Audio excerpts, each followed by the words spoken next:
Hey, everybody. Welcome to the Journey Podcast. I've got my good friends, Adam and Courtney with Pest-End.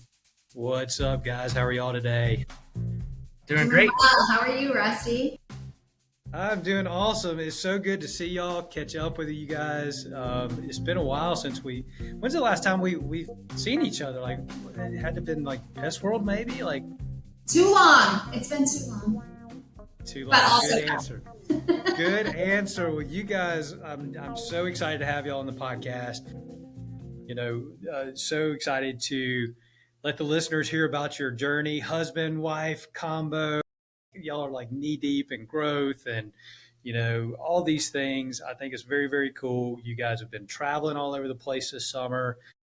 I'm going to let you kind of go into that. But first off, like, if y'all don't mind, and I know there's two of you, so y'all figure out like who wants to take lead or whatever. But like, I'd love for you guys just to share a little bit about Pest-End and how you guys got in the industry, and just tell us a little bit about yourself and your company. I take that one out. Yeah, so usually I start this and then I get to the point of where Courtney got involved and then I take the step back. Pest-End started in 1977. My parents bought it from a solo operator in 1986. It was really small at that point. And I say that I started at 3 years old with the magnifying glass burning ants, and that was kind of my intro into the pest control industry. And I fell in love right from the beginning. So, whether I was initially the business was run from my parents' house. So, the office phone was in our kitchen. Like, it was something where we were always around it. My sister was involved, my parents. It very quickly became like our family dinners were business meetings, and it's just kind of what we all connected over and what we all really enjoyed talking about. So, I remember even in first, second grade, I'd go out to jobs with my dad. One of the first ones he decided to bring me to was a funeral home and brought me into the basement. I think that was just him like ribbing me and seeing if I could put up with it. But I've loved it ever since I can remember. And I've done everything from being in the office, being a route tech, canine inspections, to managing, and just the whole gambit, which is good because I think it really gives me some perspective with a lot of our team members because I've been in their shoes. So that then the biggest step for me was I was 15 and my parents said, go and find our next shining star. And that's when I met Courtney. And I said, no, this is it. I guess. These are brownie points right now. Yeah. Well played, sir. Well played. Yeah, I guess we could maybe date, but really I need you in the business. So come and help us. No, but that's, where we met. And then Courtney can kind of tell you how she got into the industry on her side. So yes, picking it up from there, not everyone, but a lot of people know this story. Famously crashed my way into the industry. I crashed my car, just got my license right into the side of my garage and had to prepare that. So my parents told me to get a job, and thankfully I was dating Adam at the time, and his parents were looking for someone who could just do admin work right after school, and they offered a flexible schedule, which was great because I played volleyball in high school, so I worked around that and then worked in summers. I was doing all the things before we went paperless and posting work orders, printing work orders, entering payments, filing, all the fun things. And never really envisioned this as a career for myself. Went to college and thought I was going to be a lawyer. I did several internships during college, but also worked at Pest-End during my summers to money for partying in college. But I decided that law school was not my thing after interning my junior year of college in DC with a law firm, and hated every moment of it and came back kind of panicked because what was I going to do? It was my spring semester. I was studying for the LSATs. This was kind of my life goal. And I was totally, totally taken aback that I really didn't know what I was going to do. So thankfully the opportunity presented itself. Adam's parents were looking to diversify the business a little bit. So I created a business plan for a lawn care division and worked on that. And when I graduated from college, it was in 2010. So it was the beginning of the bed bug craze. And at that point, jumped on a plane and got my canine certification and a bed bug dog down in Florida, and started doing that while also building the lawn care division. So we built the lawn care division up to about $500,000 in revenue, and it was awesome, but super hard in the Northeast to break into that industry. A lot of challenges with staffing, and our demand was really outpacing what we could do. So we decided, as heartbreaking as it was for me to do so, but we decided to divest that part of the business, and we retained the tick and mosquito division, which came out of that, and sold off the lawn care side of it. And then at that point, reinvested into the business. And that's where I assumed my current role as COO. And then fast forward a couple of years, and at the end of 2020, beginning of 2021, which was a very interesting time for everyone, Sure. That's when Adam, my sister-in-law, Amanda, and I acquired the business from my in-laws. So at that point, we were really looking to scale the business. We were doing about $5 million at the time, and we knew that we needed to compete with the big guys if we wanted to stay competitive and viable in our market. We adopted EOS, and we made a lot of difficult decisions and made a lot of adjustments and changes, and brought some amazing people on to our team as well, and started to build that out. And now here we are halfway through 2025, and hopefully we'll be doing about 15 million this year. So we've done a lot in a short period of time, and it has not come without blood, sweat, lots of tears, and maybe a few fights between the two of us. No. Who wins? I want to know. Are we going to admit that now? Did you really have to ask that question? Yeah, Courtney wins every single one of them. I mean, forget business partner. She's still my wife. So at some point, you just give in. And you're like, yeah, it's fine. Oh, another good answer. You guys have rehearsed this because you guys have been on some other podcasts, so I can tell this is not your first time answering these questions. But let me make sure I heard you correctly. 5 million, what was around 2020, 2021, right? Yeah, we ended 2020 just over 5 million. Just over 5. Family business. You guys, along with one or two other siblings? Was it one or two other? My sister Amanda. Your sister Amanda. So in 2021, 5 million to now on pace, hopefully, to finish at the end of 2025. 4 years later, 15 million. Did I hear you right? That is freaking awesome. 10 million in 4 years. Tell me about that, man. That's wild. That's crazy growth, right? Yeah. So, I'll jump in a little bit here, and I'm sure Courtney can add to it. But I remember sitting in my parents' kitchen at one point, and I said, look, we know one of our large competitors in the area is going to sell at some point. It's not if, it's when. So we have to really start to prepare and scale for what could potentially happen, because we know when acquisitions happen, we're going to get people, we're going to get customers, we're going to get a lot of changes that are going to happen with that. We also knew internally, my parents built a strong foundation of a business, but they were content. They were happy with where they were at, and we needed more. There was more mouths to feed. It was now another generation. So we really needed to get structure and things in place. And we knew that we were right there. We just needed to make a couple of tweaks to really launch us to that next level. And I'll tell you that first year, it wasn't great because we needed to make a lot of changes, and we lost some money and things got scary for a little while. But we knew it was the right moves we had to make to really launch us to that next platform. So just having the new blood infused into it, that new energy of me, Courtney, and Amanda, I think really helped. And then us just having that okay mindset. My parents, and this is no knock on them, they were that old school mindset of you didn't talk to other companies. This never would have happened. They never would have been on a podcast with another pest control company. Like it was taboo to think that would even happen.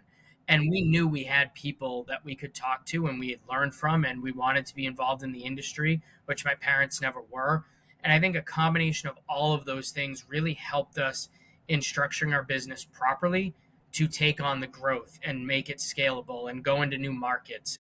So I think that was a lot of what we knew needed to happen. My parents weren't ready for it. So when we did buy the business from them, that kind of is what opened the floodgates for us for some of the growth that we then had.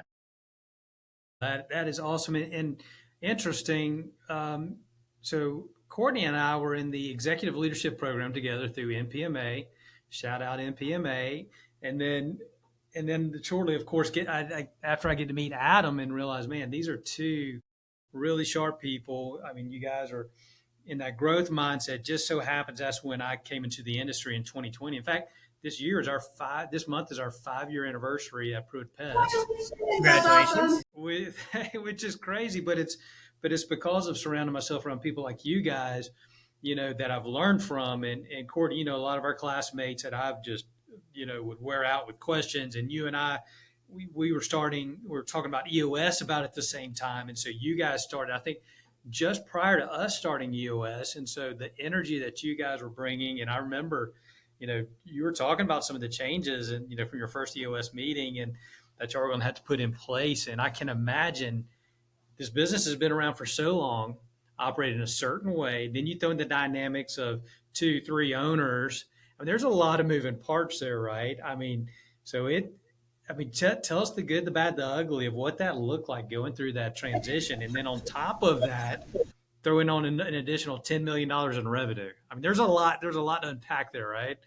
Yeah, there's quite a bit. I would say, EOS was by far, I think, the most important decision we made to really launch us to where we currently are. It brought structure, it brought accountability, and we had a lot of iterations of our leadership team. We've had the same leadership team in place for a couple of years now, and there's a lot of trust, a lot of synergy in there, but it took a while to get there. And some people just self-selected out because they realized that wasn't for them. We went through several iterations of it because we knew we needed to get the right people in the right seats, to use EOS speak, but also to recognize that we needed people to support us for our weaknesses. So we're not going to be, Adam and I always talk about how we never want to be the smartest people in the room. And if we are, then we're doing something wrong. So we want to surround, much like what you said, Rusty, we want to surround ourselves with really stellar people, and especially on our leadership team. And I think we have accomplished that, which a lot of the ideas, the restructuring of our service offerings, the switch to subscription billing as opposed to for service billing, changing the structure of our sales team, looking at systems and data, and we're so data driven now. A couple of years ago, you could have asked us, we didn't even have a P&L. Okay, like throw it out there, we did not have a P&L. So where we have come in such a short period of time is a true testament to the effectiveness of EOS, but then also surrounding yourself with the right people and the people that share your goal. And there are hard conversations that happen, and there were a lot of tough decisions that we've had to make over the past few years. And I know not everyone has been happy with them, and we've lost some great people because of it, but it's a business and we need to move forward. So that's the tough part about scaling is you need people who have the capacity now, but also have the capacity when you're growing by 20 to 25% every year. And where do they fit in moving forward if they're not in the right position right now? So we really try to bring people into the conversations. I think one of the benefits that we have right now is there are positions on our team that we could never have even envisioned, even a year, 2 years, definitely not 5 years ago. So there's always opportunity for growth in a growing company, but it's finding that right structure, having that right support, and really having the team buy into this vision and this transparency. We share our numbers, we talk about our revenue, we talk about our growth, and that has been really important to us and something that we would not have done prior to us acquiring the business. So we put it all out there. So our team understands, like, are we doing well? Where can we improve? Where are opportunities? That is amazing. That is amazing. If you don't mind, just share the markets you serve. How many employees do you have? Like, in particular for you guys, like, what are the roles that both of you serve in the company? And what does your leadership team look like? Because I can imagine it changes a lot from 4 or 5 years ago to now triple the size, right? Yeah. So markets we service almost all of Maine, New Hampshire, Vermont, Massachusetts, Rhode Island, and we just went into New York. Connecticut's the holdout right now, the New England state that we are not in. And that's, a big shift from not too long ago. We were pretty much Massachusetts and New Hampshire and barely a little bit in Maine. So we've definitely made some big changes in terms of the geography that we're covering. And that was based on, again, need. Customers were growing, so we wanted to grow with them, which has really helped us as well. And then I think, what are we at? About 112 employees. That fluctuates here and there. But yeah, about 112 employees right now. And then I'll talk about my position, and then Courtney, if you want to take yours in the leadership team. What I never realized until EOS was that I am a visionary. I am a 100% a visionary. I love to come up with these ridiculous thoughts. I love to shake hands and kiss babies. And sure, I can sit behind a computer and work with the best of them. I just don't like doing it. So when EOS came in and talked about what this visionary was, it was like this light bulb went off, and I said, "That's me." And everyone else in the room went, "That's you." So it was, very obvious to everyone that that was the position I was in. So my main goal within the business is to come up with the thoughts to keep us driving forward, to keep that growth happening. And I come up with 100 ideas, and Courtney, as the integrator, which she'll get into, shuts down 99 of them until I'm insane. Because it's really on her to try and make my ideas a reality. But yeah, I really sit and try and have the good relationships with people, try and be, outward facing as much as possible, but then figure out, I want to get into New York. What does that mean? Why do I want to be there? What's another state? What's another service offering? Just different things that randomly rattle around in my head. And, again, of the 100 I tell Courtney, there's 300 other ones that I think are too crazy to even say. they don't even So, come, they don't even make it out of your mouth to her. Okay. yes, yeah. So as any visionary knows, you have a lot that you just say, I even know that's a little too crazy right now, and you kind of keep it to yourself. But yeah, that's really my spot within the company at this point, and I really do enjoy doing that. That's Courtney, go ahead. awesome. So, as Adam said, I have the unenviable position of keeping him in line as the integrator. But other than that piece of it, I very much enjoy my position. I'm very process driven and I like my T's crossed, my I's dotted. So it works well for me in the position that I'm in. And then, so the rest of our leadership, we have our finance director, and HR actually falls under that as well. We have our systems and data director, so he is responsible for kind of rolling out new platforms for us, troubleshooting. He does a lot of our crunching of numbers and data, and he's fantastic at what he does, and he's really revolutionized what we're doing as far as dashboards and transparency and all of that. So that's been awesome. Then we have our business development director, so inside sales, outside sales falls under him. And he has made a lot of changes in our over the past couple of years since he's been here. And we also have our contracts team, which falls under him too. So there's a lot that he's responsible for. And then we have our operations director, who is responsible for both the field. So outside operations is what we refer to it as, and inside operations, which is our customer service team. So he has the most responsibility as far as the most number of people that are kind of fall under him. But the team itself is super cohesive. So to have that leadership team and have that trust, and we meet every Wednesday. So when someone requests that like Adam or I do something on a Wednesday at 10 to 11:30, we are not available every week. We are very regimented, but we have our L10s, we have our quarterlies, and there are some challenging conversations that happen, but we really all have the same goal, and we really all are moving forward cohesively as one, which we couldn't do what we're doing if we were not all in alignment. So it's a great group of people, and I'm very fortunate to have such a stellar cast of people that are on our team. That's amazing. And it's so funny. You hear like people see you guys made the PCT top 100 a few years ago, right? Let's see. When did you guys enter the list there? what year was that? Was that 2 years ago? Last year? I'm trying to remember. Was this our fourth? I think it was our This might have been fourth our, year. Yeah. Okay. this our But you really shot up. I mean, obviously, in this last year. And so, people see that, that glamour, that sexiness of but what they don't see is all the tough times, the challenges.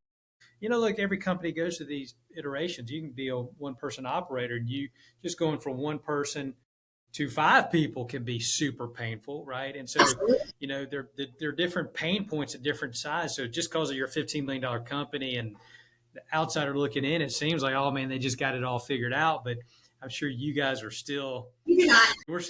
Well, they talk about making sausage, right? Everybody sees the finished product. They don't see what all goes into making that sausage, right? And so, talk about like some of the challenges you guys have faced, in the last few years with that aggressive of a growth mindset, because you're working muscles that hadn't probably previously been worked as a company for several years. So there is a soreness, there is some pain, right? There are some new habits that need to be formed. Talk about that transition and maybe some things you've learned along the way that you could pass on to others. So I would say for me, the biggest issue that we've had over the last few years with growth has been staffing and making sure that we had enough people to support the growth. And that was a challenge. I will tell you, last year, I am not sure how we did what we did with the staff that we had.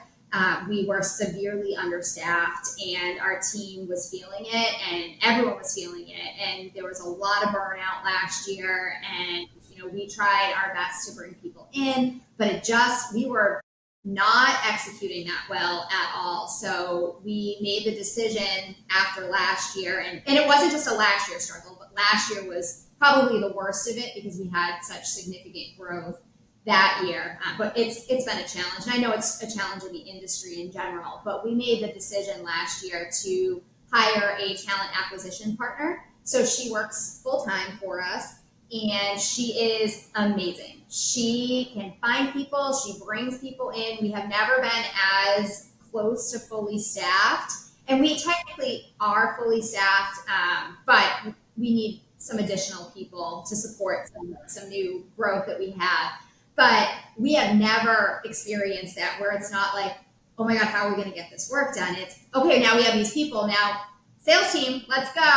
Let's ramp that up because we have openings to fill. So for the first time, probably I would say in the history of Pest-End, it's like, whew, okay, we have some people in, but that was a huge struggle for us. And if you don't have the people and you don't have the right people, then you're dead in the water because you need great people to do your work. We're a service industry, and we need people who show up and show up with a smile on most days, and just kind of put in the effort. And when you're asking them to do additional stops because we are unable to fill a position or we're growing a little bit more quickly than we anticipated, that's where the challenges come in. So out of all of the decisions we have made this year, I am really recognizing that if we had brought someone on sooner, that would have been better for us and for morale and for the culture. And I understand that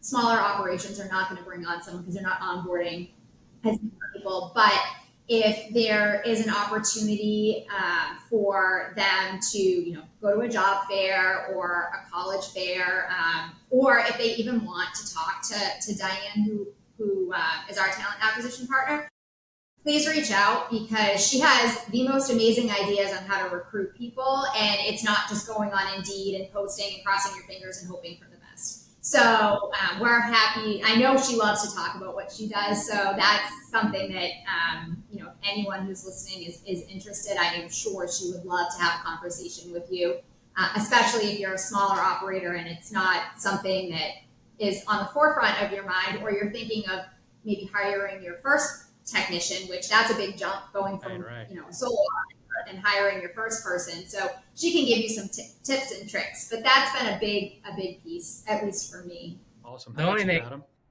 I would add to that, and it's similar, it's trying to keep the culture and the quality there. Because, look, not only are you hiring for 20 to 25% growth, but you're also having the natural attrition of people, right? So you're really replacing a third of your workforce almost every year between new and replacements. So, when you look at the people that we have on our team now, 70% of them weren't here 4 years ago. So, how do you keep the culture the same? How do you get people to understand that and buy into it?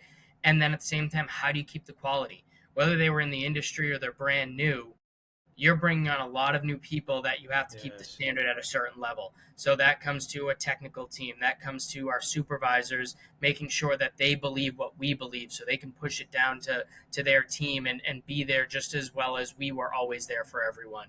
It wasn't that long ago that I saw every single technician every single day. They would call me Yeah. directly. I was talking to all of them every day. And almost overnight that changed, and that was a really hard change for a lot of our technicians. Why don't you want to talk to me anymore? It's not that I don't want to talk to you, I just have this stuff to do, and that's why this person's here. So just figuring out a way to keep that culture and that connection there was something that I saw as a struggle, and the same thing, getting that quality to where it needs to be. So workforce, and then because of the whole workforce situation, it leads into the culture and the quality. Man, what a really good point. We have experienced that. I mean, even in ours, we recently, in the last month or two, really, I sat down with one of our service professionals and their immediate supervisor, and was getting some feedback. I could tell like vibes were kind of a little off, and some of the feedback was like, well, it's just things, it's not. We're not doing things like we used to, back in the day, we're only 5 years old, but like, hey, back in the day, we'd go have bowling night or happy hour, or we'd do stuff. And, I mean, they didn't come out and say, hey, it's not fun anymore. I mean, because we still have a lot of fun. I think we spoil ourselves sometimes too, right? You do the coolest stuff, Rusty. I have to remind them, like, guys, we just got off Pico Fest. We're doing these trips. We just grilled out. We just drank beer in the afternoon, like celebrating somebody's retirement. Like, we're still fun. Like, but what he was really saying, if I really were to read through the lines, is probably, his supervisor has now had to start working on the business a little bit more. Whereas he was that guy like you, Adam, who was in the trenches with them, taking every phone call, and so inevitably for us to grow and get better, we have to start removing ourselves and elevating, what do they say, delegate and elevate. And so I think that's a hard challenge that you're going to experience that impacts the culture for sure. So Adam, for you particular, being second generation, being in the trenches, being in the weeds every day, to pull yourself out, like, number one, I can imagine that was probably a big adjustment for you, and then obviously it was for your team. How did you navigate that? And not well. Again, especially look, I grew up in it. So when I was out on the road, I was being a technician. These are my friends, right? I no matter what you say, you have your out of work friends, but the people you're with every day, those are the ones that become your friends, who you're closest with. I would have a lot of our technicians, our office staff, over to our house for fires, and we would drink and we would have fun, and it would be great. And then it started to get to the point where, 3 days later, I had to bring that person in and talk to them or let them go, or something like that. Or it became really obvious if they were going to be let go, because I wouldn't talk to them anymore. And it was like, oh, wait a minute, we were hanging out 2 weeks ago, what happened? Or we had people that, I'm good with Adam, I don't have to do stuff at that level because I got the boss's ear. So it was tough, because not only was I now needing to separate, but I was losing friends. I had to really make that break and say, okay, I can still be friendly with you. I can still from time to time hang out with you, but I can't hang out with you and drink every Friday night anymore. At the same time, if I drank too much, well, guess what? Pictures and things. And, so as whether you're in management or ownership, you have to kind of watch what you're doing and be careful. Now, for anyone who's seen me at industry events I have a good time. I have no problem, being an idiot and having a great time. I have zero issue with that. But there's obviously those levels. So, it was difficult for me putting up some of those guardrails and having the conversations of, why can't you do this anymore? What do you not like me? And it's like, no. And I think we're now at the point where we're pretty far removed from that, where again, most of my team is new or newer. So we never had that connection. And I still have a couple of the guys that I talk to on a regular basis, and hey, let's go and do karaoke tonight. I can't make it, and that stinks. That stinks to be in that position. But you just have to find out what that boundary is and realize that there's going to come a day where a tough conversation has to happen. And what relationship do you want to have with that person so you can have that conversation? And it goes both ways. I've had people who have blown up on me and said, I can't believe you're talking to me this way. And I've had people who have said, you're right. We have this relationship. I trust what you're saying. Let me do what I need to do to fix this. So, it goes both ways, but it was a very, very tough situation for me to get out of the camaraderie of being the techs. And, I still do it now where there's a big job and there's 10 techs there. And I'm like, I'm going because this is going to be fun for the day where we can all connect on a different level. You just have to know where that boundary is. Yeah. And then you realize, like, you used to be on the text thread with all the guys. Now you look up, now they've got a little side text thread that you're not on. And they're like, can you believe this? You're like, what has happened? Like, or you get the text that was meant to go to the other one. You're like, what are you guys talking about? Nothing. Yeah. Yeah. I've seen those too. I discovered that recently. There was like our level 10 text thread. Then there was a level 10 minus Rusty text thread. I'm like, what in the world? They're like, oh yeah, we've had this going for like a year. I'm like, you're kidding me. Like, but it's the reality. And look, if we want to grow, if we want to create opportunities for ourselves and for our families, and not only that, but for the people that we're serving, our employees, right? We have to make those hard decisions and tough decisions. And, if you're not growing, you're dying.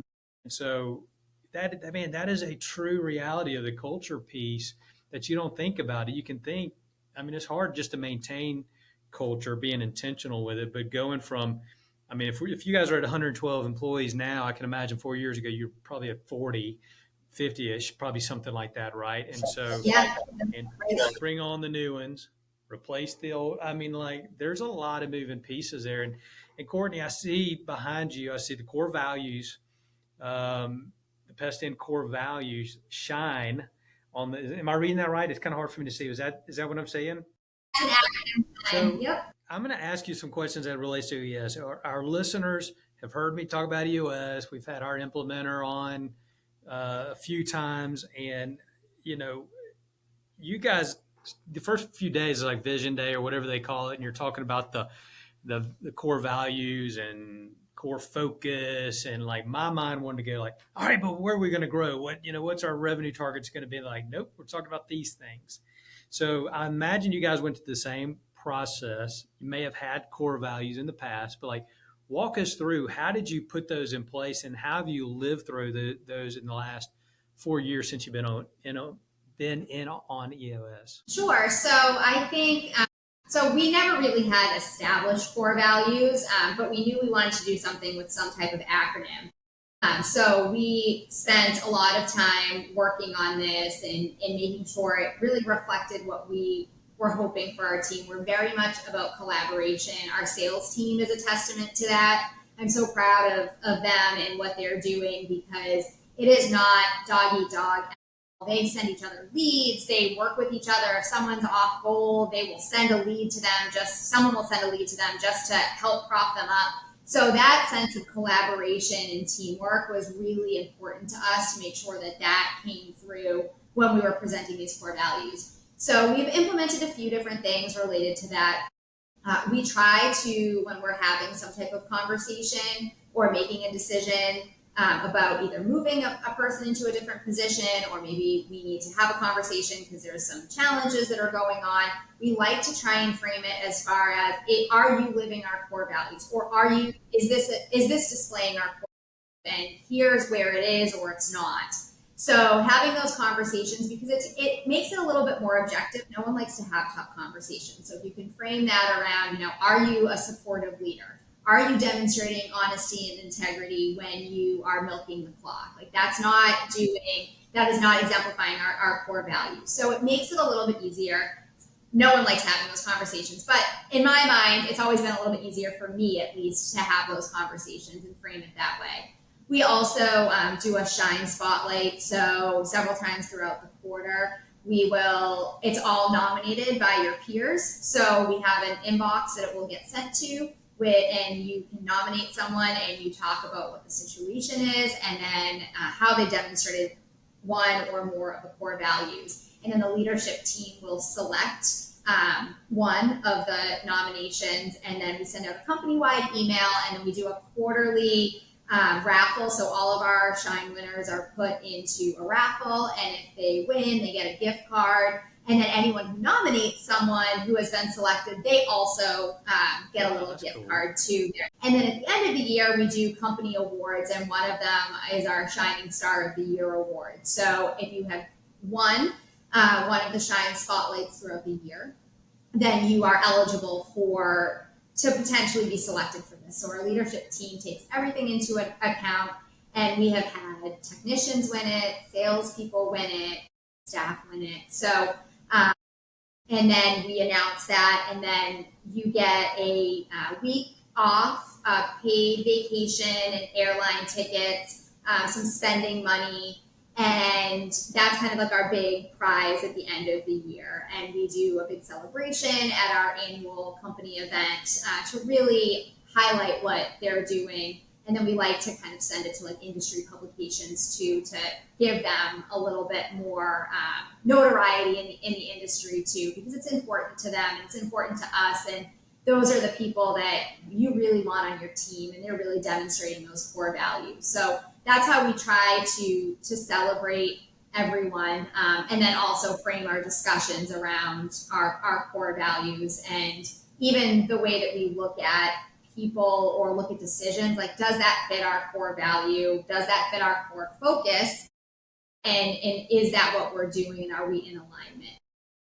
We're not always the best at it, but we really try to do as much as we can as to highlight those core values. And when we hire, part of our onboarding and interview process is asking questions that relate to our core values, because we want from the beginning to set that expectation. And even on day one on onboarding, when they're going through, a new hire's going through the presentation, this is a piece of it, the Shine values, what that means, and all the opportunities that you have to really demonstrate those and then be rewarded for demonstrating. Sure, Adam.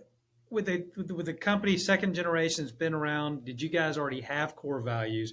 Was this part of the EOS process of putting this in place? And I'm asking this from a perspective of a listener who maybe has been in business 2 years or 20 years, and they're like, you know what, I know I need to do that, but where do I start? And how do I do it without it feeling fake or cheesy? Like, walk us through what that looked like for you guys.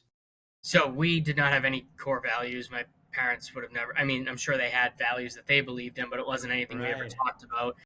And it was actually right before EOS that Courtney, Amanda, and I sat together and came up with our core values, because we knew we wanted them. And the three of us sat together for a long time trying to figure out what we really wanted to do. And then they were put to the test during the beginning of EOS. Is this really what you want? Is this really what you believe in?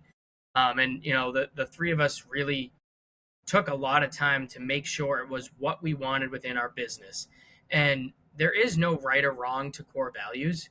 I think that's what people also get hung up on. What do you want your business to be? We have one that's nurture a collaborative environment.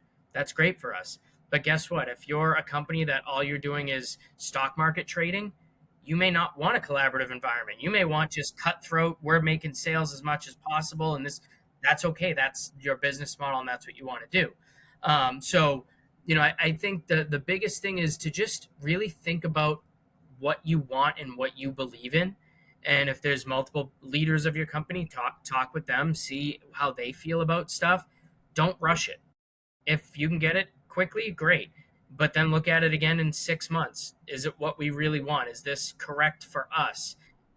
And that's really what you need to do, and keep revisiting them. I mean, we look at ours all the time, and the only thing I'll add on, because you can't see it because of Courtney, but the last one is empowerment through positivity. You just can't see positivity. But that's like, it's a huge part of what we do is being positive. That if you have that outlook, a lot of things are going to fall in line. So, that's a big part for us, but don't rush it. Just have the conversations, jot things down. You can look at other people's core values, which can help. But again, that can also then make you think, oh, yeah, I like that one. Well, I don't care that you like how it sounds. Is it true to who you are and who your company is? That's what's more important. And if you can come up with a fun acronym, great. But that's also not something you need to do either. So, take the time to really look at it, anywhere from like 3 to 7. I think 7 even is a little much, but 3 to 7 core values is really what you want to try and get to. And then talk about them all the time. That's the only way it becomes part of your culture. Talk about it constantly. That was my next question. Now that you've got those core values, because I'm assuming most people in your company, if not 100%, probably could tell me if I showed up at your company and asked. I got a feeling they could probably tell me what your core values are. How have you rolled those out, and how have you woven those into the fabric of your company? So again, as Courtney had brought up, the shining spotlight, or the Shine Star spotlight that we do. Not only do we pick that, but in every email it states all of our core values again. We talk about it at our company meetings. We talk about it during interviews. We talk about it when we're, as Courtney said, maybe writing someone up, but also praising someone. It's literally discussed all the time. So maybe they're not going to know every single word, but they'll know Shine. They'll know the general idea of it, especially if they're newer. But people know what it is and what it means. And, just quickly, like even the guy that won the Shining Star of the Year, he's with his dad right now on the trip for it. He took his dad, and it was a bucket list to go to a baseball game and go to a concert. And so now he's bringing his dad to this, and it was something he never would have been able to do. And he's so grateful for it, but he deserved it because of everything that he did throughout the year. And now he's getting to enjoy something that he didn't think could ever happen, especially bringing his dad with him. That is, man, that is awesome, and giving them the opportunity to celebrate that with family. I mean, you've got a lifer there, I'm sure. I mean, you've got someone who's absolutely bought in, and I love the fact that they're nominated by their peers, and that it gets everybody talking about the culture. I mean, we're talking about it. I mean, it's something I'm sure you talk about daily. What about there's a little term I heard that maybe I heard you guys talk about 30. Is it 30 by 30? Did I make that up, or is that like an ESPN like series like special? 30 by 30. What does that mean? Where did I hear that? So internally, our goal is to be a $30 million company by 2030. We haven't officially rolled anything out, so I guess that's the cat's out of the bag right now. Our leadership team is aware, and actually our management team is also aware too. But that came out of our first quarterly meeting of the year. Adam had challenged everyone on the leadership team to come up with a plan to hit 20 million, 30 million, and 50 million. It was in 2 years. 2 years? 2 years. And it was the most incredible leadership meeting, quarterly meeting we have ever had. Everyone really embraced it. We didn't know how that was all going to roll out, but you obviously had very different perspectives, whether it was sales or operations. Our finance guy was like, hey, we need all this cash. Like, this is what we got to do. So to have that conversation, and we realized that 20 million is probably pretty attainable in the next couple of years with our growth. 50 million is totally aspirational. But we think it's realistic for us to be around 30 million by 2020. And now what's been really interesting is we are framing all of our conversations about this. So when a decision is being made, and it's not just on the leadership level, it's on the management level too, middle management. Our operations director, our business development director will look at their teams and say, does this work at 30 million? Is this the easy answer right now?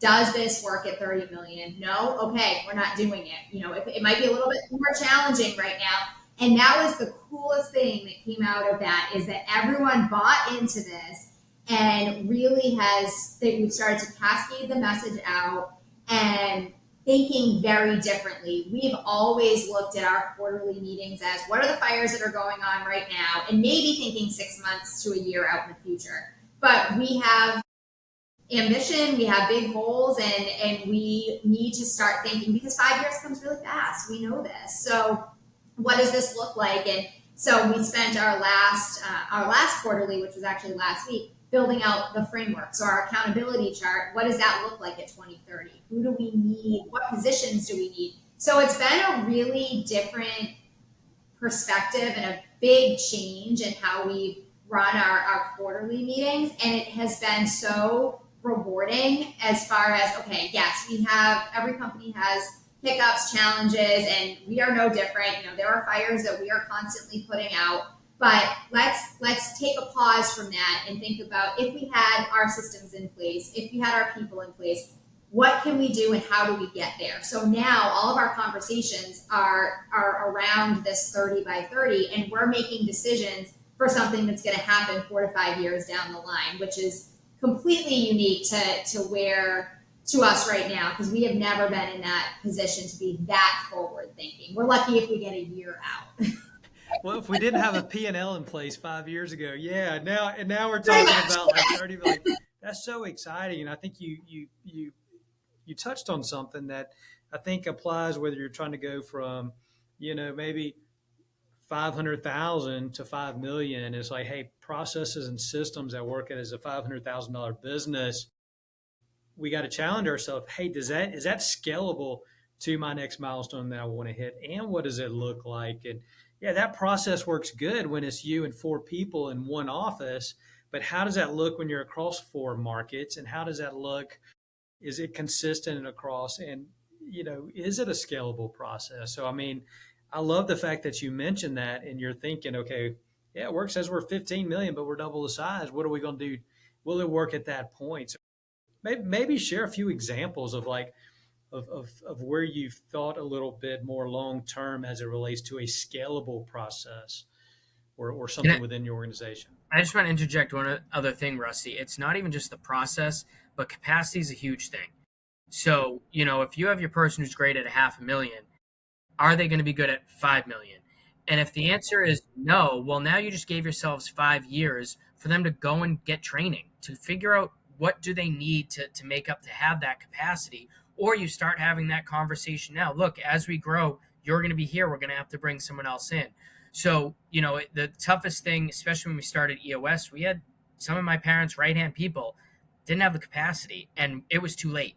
We were already dead in the water. So giving yourself that leeway, now you can say, okay, you have 5 years to go and get this management training, go and get this finance understanding, going whatever. And as a company, you can decide, yep, we're going to pay for that. We're going to make sure you're taken care of, or they need to do it on their own. So it's not even just the process, but it's the people you have in place. That lead technician, great. He's wonderful at 500,000. Can he be a supervisor of 8 technicians at 5 million? And if he can't right now, or you don't think, well, you better start working on how to get him there, because you don't want to get to 4 million and go, we don't have a supervisor. What do we do now? Yeah. So, man, that's true. And so you can invest, and I'm assuming you're making that investment in your people. And look, some people, in all reality, some people are going to rise up to that challenge and are going to grow with the company, and others are going to hit a ceiling, right? yes. It could be because of capacity. It could be the want. Maybe they don't want to get there, right? Maybe they're content with kind of being, and there's nothing wrong with that either. So man, that's really insightful, and your people to know that you're going to make that investment in them, and then probably have a real conversation too. When there are times when they're not going to get passed up on a job, but like, have they hit that ceiling that they either have to develop some new skills to grow with it, right? Or just kind of come in terms with the reality, like, hey, here's probably where you're going to kind of land unless some of these maybe changes have been made, right? Just like if you guys, let's say your goal is to be to 500 million, Adam, you may say, hey, I don't want to be CEO. Past 50 million, like, hey, it's not fun for me anymore. That's a whole different ball game, right? We've actually had that exact conversation where I know I have a capacity at a certain level where, yeah, I'm definitely going to need help. I'm definitely going to need people to come in with more business degrees and knowledge. And as Courtney said earlier, us not being the smartest people in the room, that's okay. I fully accept that too. Absolutely. That is, man, that's really cool, really insightful. Look, I know you guys have got some tryouts this afternoon, tonight, I think, for flag football. So I don't want to keep you too much longer, but As we kind of wrap up the conversation, because man, I could literally sit here and talk to y'all for like 10 hours, and I'm going to be blowing you up after this and come do a site visit with you guys. But Yeah, come hey, visit New actually, Hampshire. sidebar real quick. I almost called you guys last month because George Strait and Chris Stapleton was playing somewhere up in your area, and I was going to I was trying my hardest to find a way to go to this concert and then come shadow your office for a day, but I just could not pull it off logistically. But I was this close, this close. Anytime, because that would have been awesome. But anytime, you are more than If she says welcome. We'd anytime, love but to. Rusty, I know how you are. Don't come up here in January. No, no. Oh yeah, I'm no, thinking no. like early September when the leaves are changing and like everything's beautiful. Yes. Yeah, All that would be right, so fun. but seriously, as we wrap up, like kind of maybe some advice that you want to give or nuggets you want to share of like if you want to inspire someone, maybe again what they're going from two people in their company and their goal is to get to five people, right? Or they're somewhere like us. We're at 25, 27 people today, and our goal, at the end of 2030 is to be around that, that 150 mark. I mean, kind of where you guys are, like, or a little bit more. What are some nuggets or piece of advice that each of you would share to that person as they're being intentional of where they're trying to take their business? So, one of my really good friends in the industry said this to me a couple years ago, and it has stuck with me ever since. And it is my favorite piece of advice I've ever received, and I would share it with everyone from the rooftops: is find your superpower and find what you're good at and focus on that, and then surround yourself with talent that can elevate you and elevate your business. So if you're a one-man operation and you're looking to bring another technician on, and because you need to spend more time in the office, think about that critically and say, okay, well, if I hired an office person because I'm really great in the field stuff, should I hire someone either part-time, full-time, whatever, in the office to help support me? Because I know I'm not great in the office, but I really just need another body. And it's easier, maybe it's easier to train someone as a technician because you're more comfortable with it. But find what you are good at and excel at that, and then surround yourself with the people that are great and that you need to help support and elevate you. And if you're able to do that, then you can focus on what you're good at, and you will see that growth naturally start to happen. Same thing. If you're looking to hire your first salesperson, or what am I going to do? Make sure that if you're not savvy in sales, definitely ask the right questions, focus on what you need, and put that out there. Recurring revenue, that's a great conversation starter. What's your focus on that? What's your thought on that? So again, really being self-aware, I think is really important, and don't be afraid to take a risk. It's scary, and we had some sleepless nights over decisions that we made. We were scaling very fast, and you see, yes, great growth, but also all the money coming out of the accounts to support that growth. So take the risk, but be mindful of what you're doing, and keep your eye on both. Growth is great, but so is profitability. So don't compromise. You can grow really fast, but you can have terrible debt. So make sure that you're being super intentional about what you're doing, and know that, okay, if I'm going to scale for a couple of years, then maybe take a step back and status quo for a little while, rebuild those funnels, because it's tough on your team too. We see that with growth too. But at the end of the day, find what works for you, find what you're passionate about, because the rest comes so much easier if you're doing what you love to do as opposed to something that you hate. Like if I was in my finance director's position, I would be jumping up right now. That is not my jam. I don't like it. I don't want to deal with budget, P&Ls. Nope, I can read them, but I don't want to analyze them or anything else. So, and I'm self-aware, and I will really admit that. So that's my basic advice. So I got two. One, worry about your own business. Obviously know what your competition is doing and pay attention to that, but don't try and be a different company, because you'll overshoot. You'll try and keep up with the Joneses, and that can cause a lot of problems. Just worry about being the best that you can be, and that is going to really help you succeed. If you're a $1 million company, don't try and copy what the $400 million company is doing. It will never work. So just learn to stay within that and then focus on yourself. The other part, get involved. Get involved in your state association, get involved in NPMA, get involved with whatever other pest control association you can find, get involved on the Facebook community pages. This industry is so cool. Rusty, you've seen it. You walk into Pest World and you can be in a room with a company that's doing $500,000 and a company that's doing $500 million. And you will know no different between the people you're talking to. If you find the one person here or there that's just not the right fine, ignore them.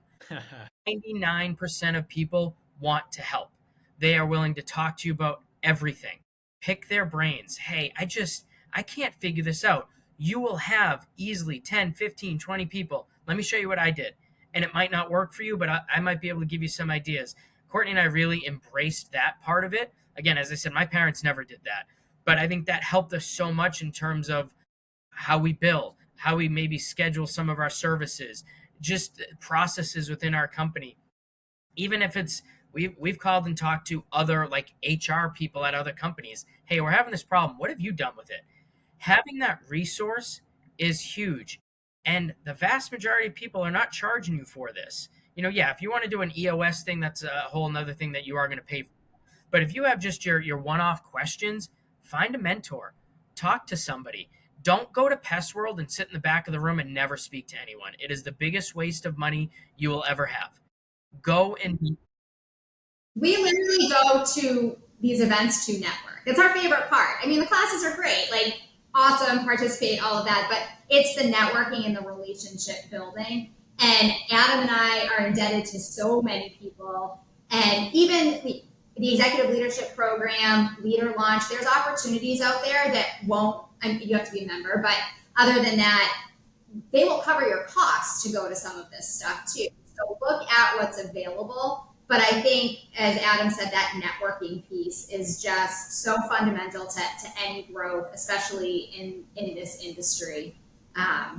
It really is, as Adam said, the coolest industry to be a part of because of the openness, and we are willing to share. Adam talks to people all of the time about different aspects of the business, and so do I. And honestly, we enjoy doing that. Like that's the fun you stuff guys are for paying us. it forward. If it weren't for people like you, people like me could not get into the industry like I did 5 years ago with zero experience, zero background. I'm an all-state insurance guy. What's this guy doing in our industry? Like, I was welcomed with open arms because of people like you. And I also find that people who are really doing it right, who are having success, they enjoy paying it forward, man. They have an energy. You're at the top of your game. You want to go share it. It's not like I want to hold it next to my chest because there's no new idea. There's no new, right?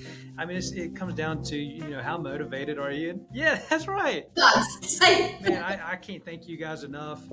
Thank you for sharing today your story. We could host 10 more of these on different subjects. Appreciate you. Thank you, Rusty. Thank you. Thank you.